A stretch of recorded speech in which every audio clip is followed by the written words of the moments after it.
I am on Stream Live, which I was trying to do on my previous live, but um, wasn't happening. Anyway, I'm glad I'm here. I'm just going to wait to see if anybody shows up and wants to participate or wants to give me feedback or just wants to learn more about this channel and everything that's on it and how we can join non-profit artists and writers groups and how we can profit from being part of this channel and what they can get. Um, so let me try. Okay. So anyway, if you are not familiar with this channel, so the channel about all the books that I wrote and my journey writing those books, and it's also about the podcast that it's helping new writers and new self-published author to market, to get traction to their website, to their books, to learn how to create an audience for themselves, an image, um, a unique platform so they can grow from there and they can concentrate on keep getting better and keep getting feedback and keep writing and keep getting to the top so um, they can just get more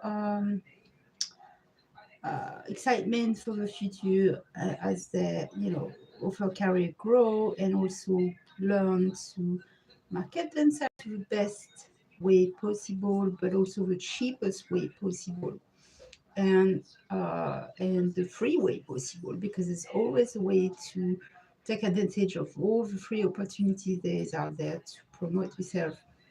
If you're a painter, you're an artist in any way, if you write any type of things, even if you're a small-time producer or you're an actor, an actress, anything that needs needs you out there. Why? For your own reason, your own goals, your own visions. You want to um, either gain exposure for something, some project that you have in mind, some cause you want to serve, you want to help out other, or you just um, want to teach. There's just so many options.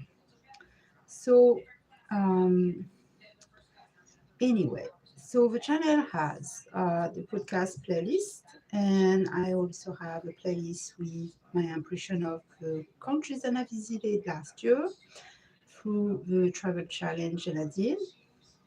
Um, there's some of the book tutorials, a lot of podcast interview with guests about healing, about self improvement, self development, healing tools, and all the other author aspects and artist aspects in the industry. So there's a diverse conversation out there. You can check it out. So Spreaker, Google Podcast, Audible.com, those are all free platforms. You don't need to sign up or anything. And then Apple, Castbox, other places. Sometimes like Purchaser and other places you need to sometimes sign up. It's free to sign up, but it can get complicated when you have to register all this. So you can simply listen to the easiest platform, which is Spreaker and Audible.com. Now, if you're interested into creating your own audiobook, there's a lot of good episodes on that, and I love to help people. Uh, if I can give them some insight on how they can ask me, you can ask on volunteer on the groups Media Story. You can ask on the Instagram page on Vcreativeart16, or you can ask me through comment feedback on YouTube. So I cannot see if anyone is there right now, but if there is, just comment below and let me know.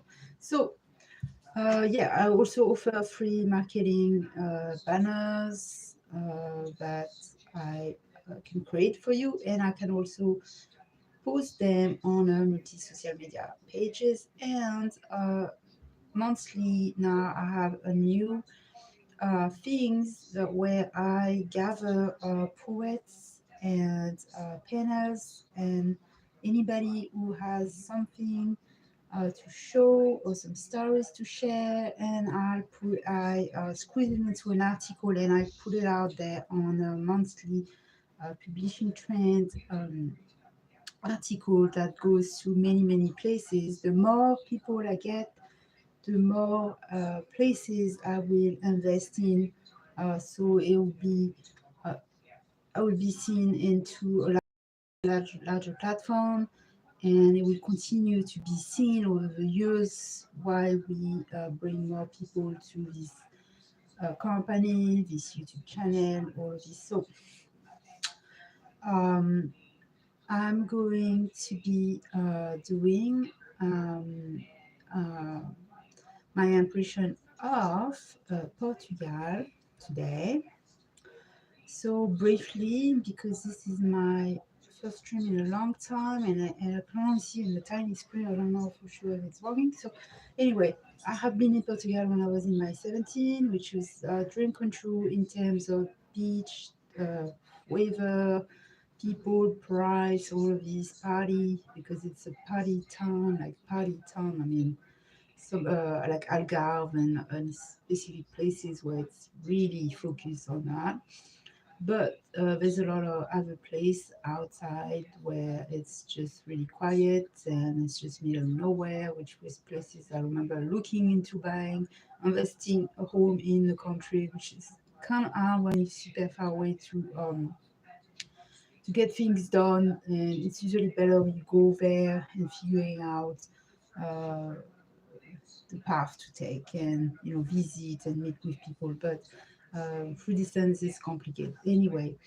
So there's beautiful side, beautiful opportunity, but it's much more expensive than it used to be 20 years ago, and what people remember of now. For renting, it's easier, and the short-term rental, or like places like Airbnb and Verbo and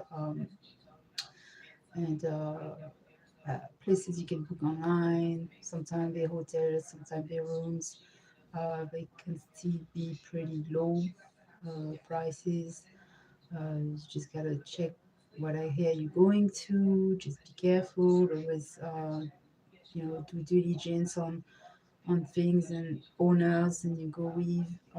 Sometimes it's better to make a phone call and just kind of check things out. How you're feeling. Also, I never book too long. If you don't know, if you can get out of the contract, you can get out of the place you already made a reservation for all this. So Portugal is Porto, especially where I landed when I came back to Portugal for my only second time around um, to celebrate New Year's Eve. I actually arrived from London, flew, stopped in France for a day, and then hit up Portugal. So I arrived, I stayed in by the airport at first, and then I went downtown Porto. I was literally 4 miles from the main train station, so it's really in the center of Porto.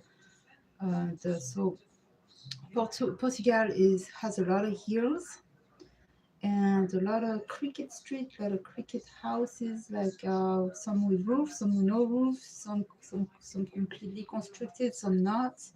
There's places where like uh, completely remodeled and look super modern, and they have this marble floors and marble corners everywhere, beautiful tile, uh, beautiful walls. Everything is just, they like the glassy feeling, so there's a lot of tile and a lot of marble and granites and things like this. And it's usually shiny, bright, shiny, clean, and it's just really big on cleaning in Portugal. That's another thing.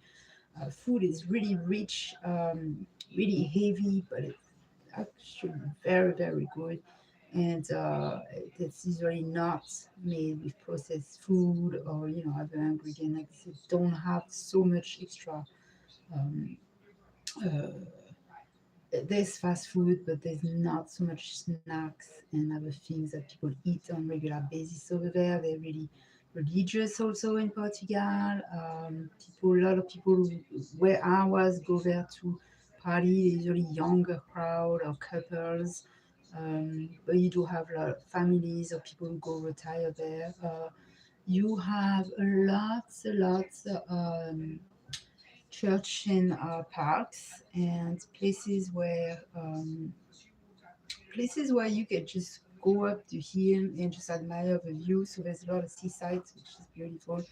Uh, what I remember the most was the Rivera and the bridge to escalade. Then we took a little flying eggs, go over the city, down and took a little boat back, which was really fun.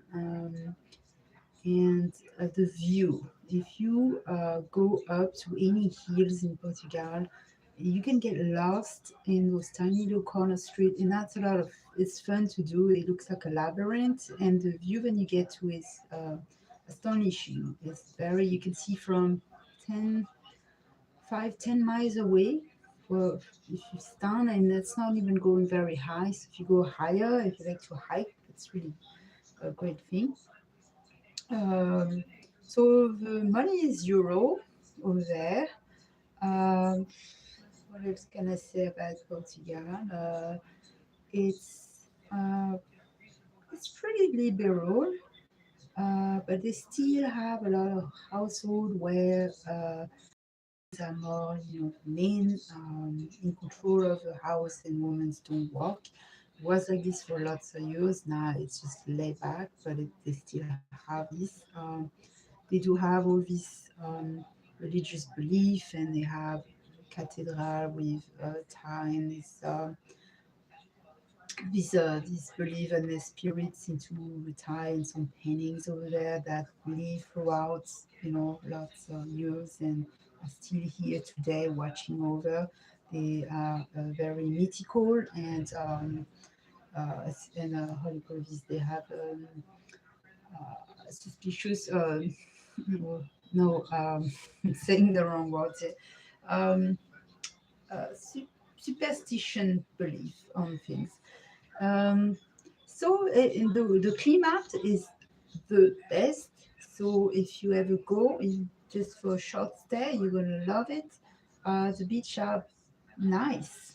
You know, there's okay, it can be a little dirty and the sand's not the best you ever seen, but otherwise it's okay. There's a lot of outdoor restaurants everywhere, and they're really low price, and so you can have a meal for less than $5 with good service, and sometimes even less. So it's not bad, and it's just a lot of people drink wine. It's popular for wines. You have some cave you can visit, museum, all this, and just you can try these places where you can do a lot of places you can do wine tasting over there.